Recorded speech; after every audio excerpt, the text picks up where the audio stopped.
Hola, hoy les presentaré el trabajo titulado Más allá de las fronteras, consulados, derechos de la niñez y dignidad humana en un mundo distópico. Trabajo elaborado para la Universidad del Sur bajo la instrucción del Dr. Guillermo Robles. En esta ocasión vamos a explorar algo que va más allá del territorio, más allá de la ley escrita y más allá del Estado. Vamos a hablar de cómo los consulados se convierten en espacios donde la dignidad humana y en particular la dignidad de la niñez se mantiene viva, incluso en un mundo que muchas veces parece distópico. Iniciaré con una pregunta muy simple pero profundamente incómoda. ¿Qué ocurre cuando el país que reconoce tus derechos no puede protegerte donde vives y el país donde vives decide no reconocer esos derechos? Esa es la realidad de millones de jóvenes mexicanos y jóvenes de todo el mundo que radican en Estados Unidos, atrapados entre dos arquitecturas legales, invisibilizados en una frontera jurídica que no controla sus destinos. ¿Qué son los derechos humanos? Pues Olvera nos recuerda que los derechos no son regalos del Estado, son inherentes, están antes que la ley y son la base de cualquier convivencia humana. Su cumplimiento exige cuatro obligaciones: promover, respetar, proteger y garantizar. Cuando un Estado falla en cualquiera de esas cuatro, por acción o por omisión, comienza la violación estructural. Después de la Segunda Guerra Mundial, el mundo entendió algo decisivo: si la dignidad humana no es universal, entonces no existe. Por eso nace un nuevo orden jurídico internacional que busca colocar a la humanidad por encima del Estado. Ese es el origen del sueño de universalizar los derechos humanos. Carpizo dice algo brillante: los derechos humanos no pueden definirse completamente, porque el ser humano es infinito en su diversidad. Cada persona, cultura, identidad y experiencia amplía lo que entendemos como dignidad. Esto significa que los derechos no son un catálogo cerrado, sino una construcción viva. Sin embargo, esa misma humanidad convive con sistemas que buscan controlar, silenciar o invisibilizar. La arquitectura de control opera cuando el Estado calla frente a la violencia, cuando el crimen organizado reconfigura la vida pública o cuando la tecnología se convierte en un dispositivo de vigilancia. Ahí el derecho se enfrenta a su límite. Los casos de Radilla, Rosendo Cantú e Inés Fernández muestran ese límite y también la ruptura. Son historias donde la violencia vino del Estado mismo, pero también son ejemplos donde la hermenéutica judicial, especialmente la Corte Interamericana, obliga a México a reescribir su estructura jurídica y a reconocer que la dignidad no tiene fuero. La Convención sobre los Derechos del Niño establece que toda persona menor de 18 años es titular pleno de derechos. México la ratificó, Estados Unidos no. Eso genera una paradoja: niños mexicanos viviendo en el único país del mundo que se niega a reconocerles plenamente su niñez jurídica. El Tribunal Electoral recuerda que todas las autoridades mexicanas, incluyendo las consulares, deben respetar y garantizar derechos humanos, incluso fuera del territorio. Es decir, la protección viaja con la persona, no se detiene en la frontera.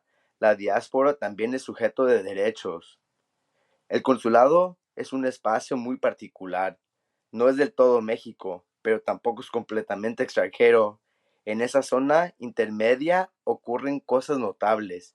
Los niños pueden obtener identidad, nacionalidad, documentos y acceder a protección donde el Estado receptor no la ofrece.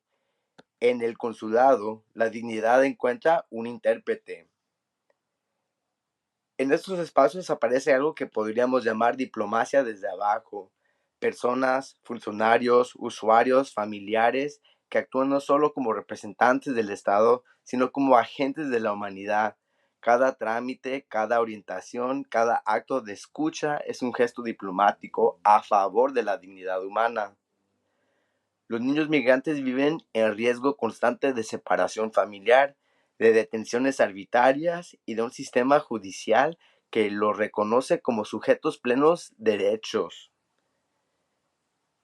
Ahí el consulado es más que una oficina, es un puente entre dos mundos legales y a veces el único espacio donde el niño puede recuperar su identidad y su voz.